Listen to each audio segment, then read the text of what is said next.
ગઈકાલે અમારા સોશિયલ મીડિયાના અમારા જે વોટ્સઅપ ગ્રુપ છે એના માધ્યમથી અમને ખબર પડી કે વાવ થરાદ જિલ્લા વિકાસ અધિકારી માનનીય સાહેબ શ્રી કાર્તિક જીવાણી સાહેબ દ્વારા આ જિલ્લાના તલાટી કમ મંત્રીઓને ઓનલાઈન ફેસ એટેન્ડન્ટથી હાજરી પૂરવાનો એક પરિપત્ર કરવામાં આવ્યો છે, જે બાબતે આજે સવારમાં અમને ખબર પડતા માનનીય સાહેબશ્રીનો પણ અત્યારે અમારે બંનેને ચર્ચા થઈ। એ મુજબ અમે સાહેબશ્રીને કીધું છે કે ગુજરાત રાજ્યમાં દરેક કર્મચારી મિત્રોને લાગુ પડતા હોય એવા નિર્ણયો જો કરવામાં આવતા હોય તો આખા ગુજરાતમાં લાગુ થતા હોય એ જ કરવામાં આવતા હોય। અત્યારે પણ તલાટી કમ મંત્રી એ ગ્રામ્ય લેવલે પોતાની કામગીરી જે કંઈ હોય એ કરે છે અને એનું એક સુપરવિઝન કરવાની એક લિંક હોય છે।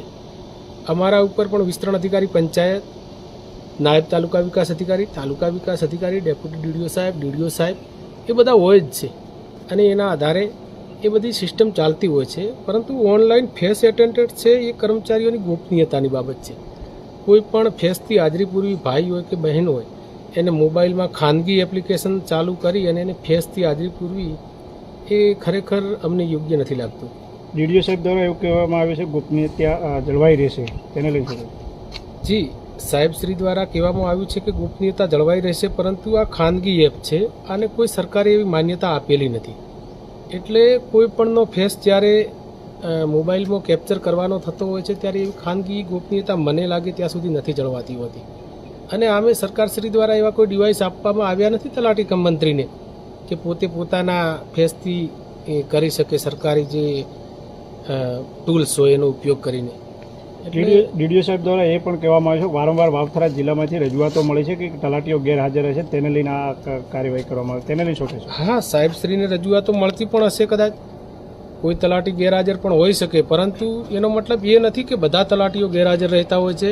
અને રજૂઆત મળતી હોય છે ત્યારે જે અમારા ખાતાના નિયમો હોય છે એ નિયમો આધારે કાર્યવાહી પણ થતી હોય છે। એવું નથી કે એક ઓનલાઈન હાજરીથી જ આ બધા પ્રશ્ન સોલ્વ થઈ જતા હોય છે। આ નિર્ણયને કઈ રીતે જોવો છો? તલાટી એસોસિએશનના પ્રમુખ છો વાવ થરાદ જિલ્લાના, તો આ નિર્ણયને કઈ રીતે જોવો છો? આ નિર્ણય ખરેખર એક કર્મચારીઓના મનોબળને એક તોડવાવાળો નિર્ણય છે।